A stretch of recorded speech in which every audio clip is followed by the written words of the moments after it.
Здравствуйте, дорогие друзья, уважаемые подписчики, зрители моего канала и все, кто следит за делом Вячеслава Зинченко и трагедией Ирины Фарион.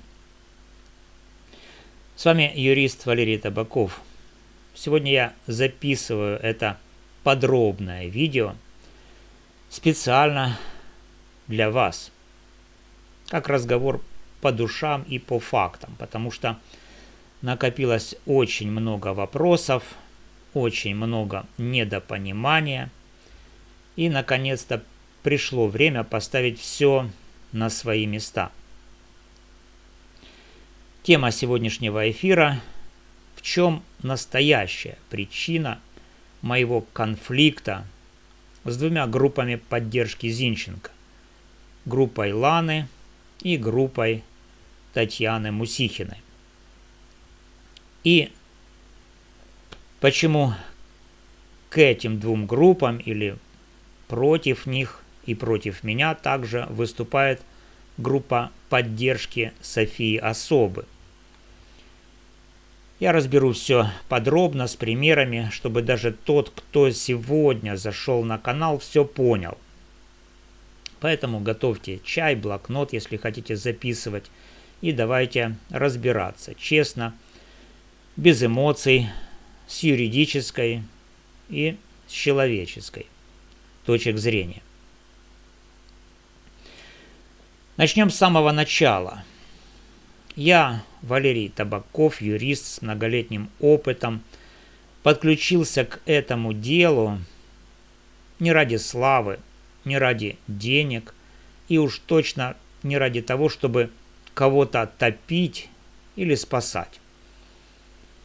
Я подключился, потому что увидел в деле номер 466/12-967/24 огромное процессуальное нарушение, сомнительные доказательства, противоречия в показаниях и, главное, отсутствие реального стремления к правосудию со стороны некоторых активных участников.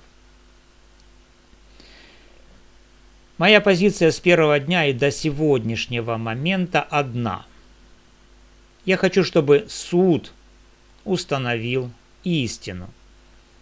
Если Зинченко виновен, пусть будет доказан каждый эпизод и назначено справедливое наказание.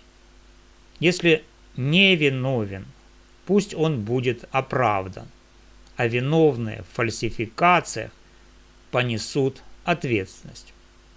Только правда и только закон.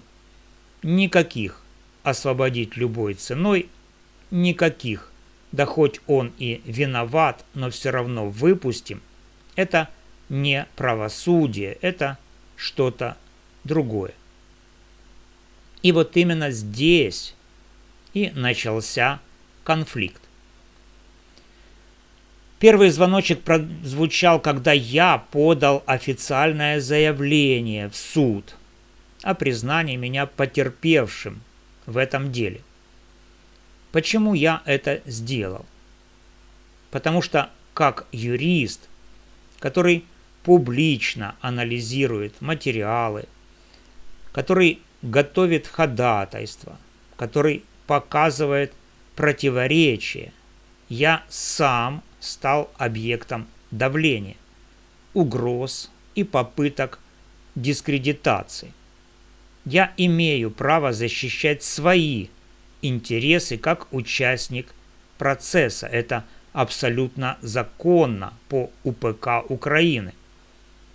И сразу после этого моего заявления группа Ланы, та самая, где Лана выступает модератором, организатором эфиров поддержки Зинченко, начала открыто меня подозревать. Ах, Табаков подал заявление потерпевшего, значит, у него конфликт интересов, значит, он теперь против Зинченко, значит, он работает на сторону обвинения, Друзья, давайте разберем это спокойно и по полочкам, потому что это ключевой момент всего конфликта. Я никогда, ни разу, ни в одном видео, ни в одном комментарии не заявлял, что считаю Зинченко виновным. Наоборот, я неоднократно говорил и показывал. Ключевые улики шатаются. Телефон, гильза, экспертиза портрета, противоречие показаний свидетелей Думы, Бабюк, электрика и так далее. Я говорил, что версия следствия очень слаба.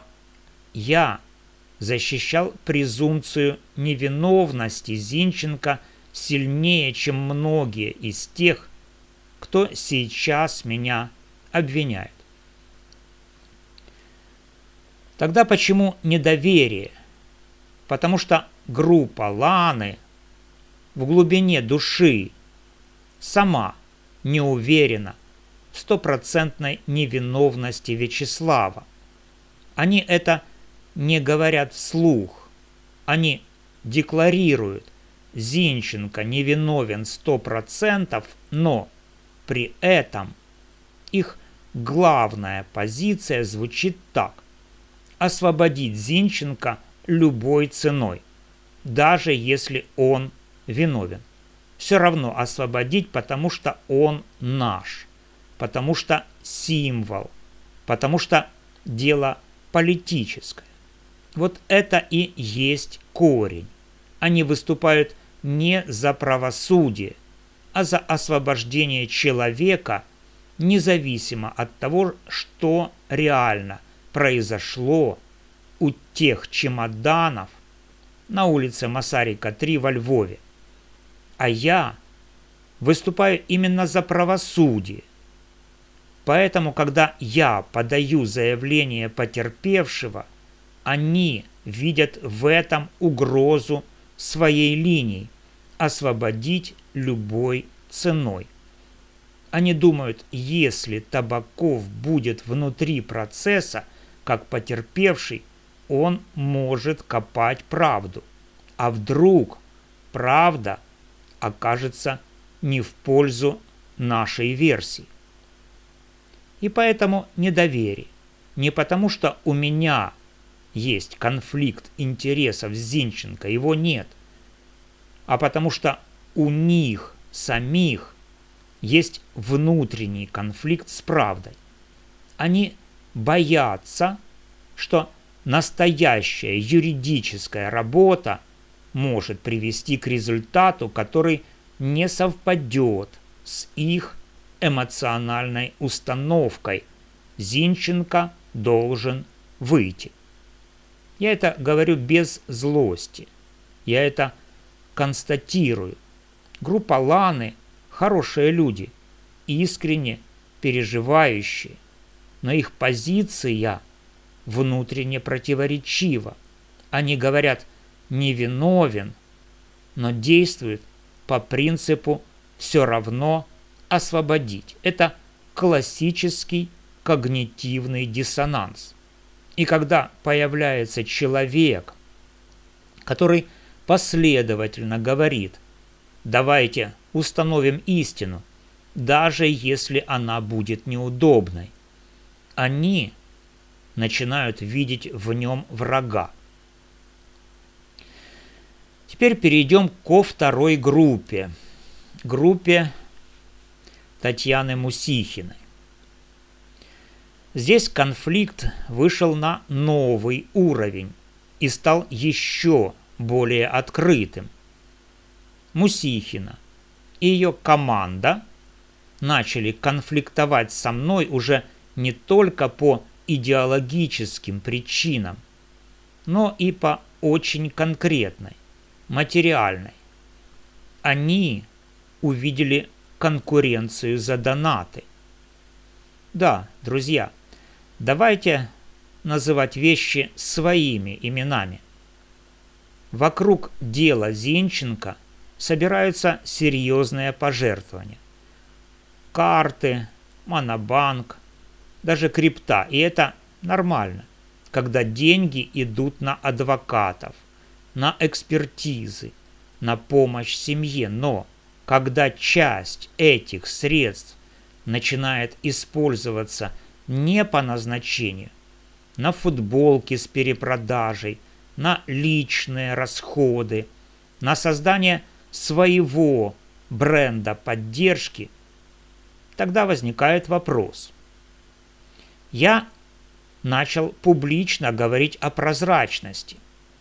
Я сказал, давайте отчеты, давайте видео всех заседаний, которые вы снимаете, но не выкладываете полностью.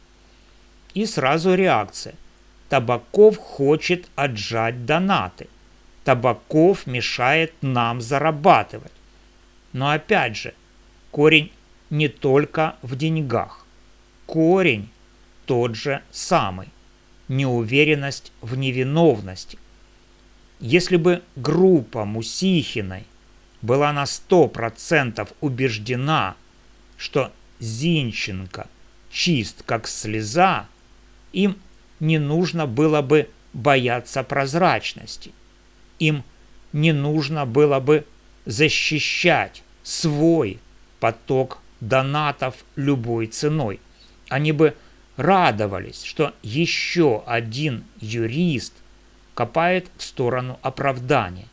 Но они боятся, что если правда выйдет наружу, и вдруг окажется, что доказательства не такие уж слабые, их бизнес-модель, поддержка как источник дохода, рухнет. Поэтому они выбрали путь конкуренции и дискредитации. Они заявляют, Табаков предатель, Табаков хочет все себе. Хотя я никогда не собирал донаты на свою поддержку Зинченко. Я собираю исключительно на развитие канала, на юридический анализ, на то, чтобы вы, зрители, получали объективную картину. Сравните позиции. Группа Ланы. Нет финансовых претензий ко мне. Они конфликтуют чисто по идеологии, освободить любой ценой. Группа Мусихиной конфликтует и по идеологии, и по деньгам. Они хотят монополизировать нарратив и поток пожертвований. Но и те, и другие демонстрируют одну и ту же внутреннюю трещину. Декларация «Мы уверены в невиновности» расходится с реальными действиями, потому что если бы они были уверены, они бы приветствовали любого, кто копает правду, а они воюют с тем, кто копает правду. Вывод очевиден. Теперь о третьей группе поддержки Софии Особы. София Особа подала гражданский иск на 15 миллионов гривен морального ущерба. Это огромная сумма. И ее сторонники тоже не стремятся к правосудию. Они желают осуждения Зинченко, несмотря на его возможную невиновность. Они готовы осуждать его и требовать его осуждения, даже если он невиновен, потому что это дает им внимание, лайки, комментарии, ощущение причастности к громкому делу. Более того, такое поведение говорит о том, что они, вероятно, знают реального убийцу, но, несмотря на это, делают все возможное, чтобы к уголовной ответственности за это преступление был привлечен именно Славик. Им не нужна истина, им нужен обвинительный приговор Зинченко любой ценой. Они не хотят, чтобы дело закончилось оправдательным приговором или реальным расследованием фальсификаций. Им нужен вечный процесс, вечный инфоповод и, главное, осуждение именно Славика, даже если он не совершал этого убийства. Поэтому, когда я говорю, давайте добиваться истины быстро и качественно, я им тоже мешаю. Потому что настоящая истина может поставить точку и помешать их плану осудить невиновного человека. И вот мы видим картину целиком. 3 разные группы поддержки. Все они, 2 из них, декларируют: Зинченко невиновен. 3 декларирует: Зинченко виновен.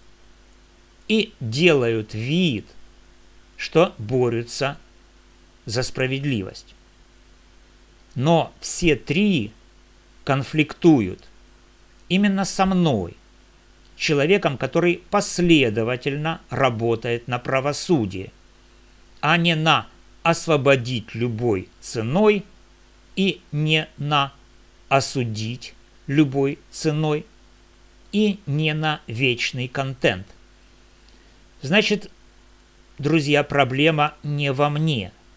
Проблема в их внутренней неуверенности и в их скрытых мотивах. Я не обижаюсь. Я не воюю с людьми.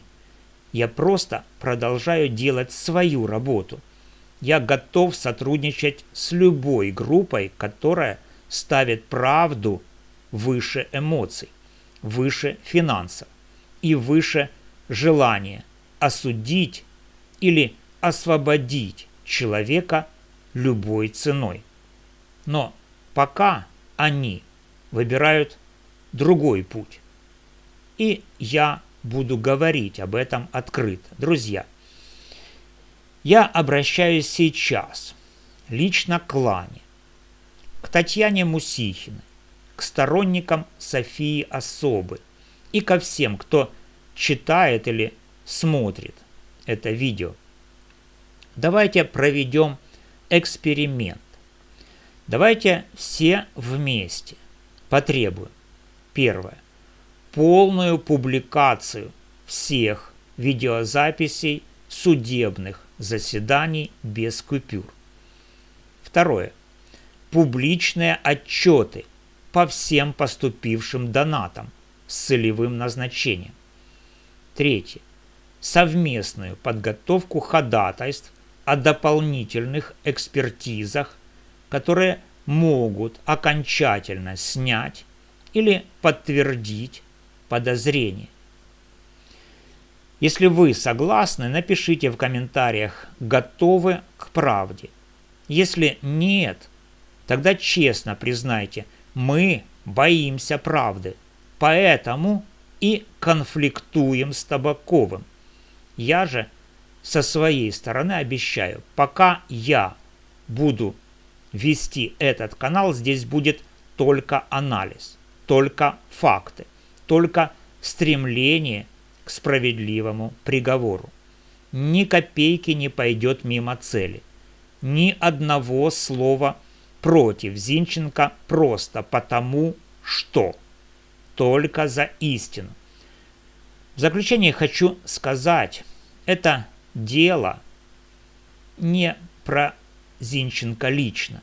Это дело про то, способно ли украинское общество требовать настоящего правосудия, даже в самых эмоциональных и политических кейсах. Я выбираю правосудие, а вы? Спасибо, что досмотрели это видео. Если оно было полезным, ставьте лайк, пишите комментарии, делитесь с друзьями, которые тоже следят за делом. подписывайтесь, если еще не подписаны. Поддержать канал можно по реквизитам, которые в описании. Приват, Монобанк, Фибанк. Каждый донат идет на новые видео, на углубленный анализ и на помощь в юридической работе. До следующего эфира. Держимся. Ищем правду вместе. С вами был юрист Валерий Табаков. Мира всем нам и справедливости этому делу. До свидания.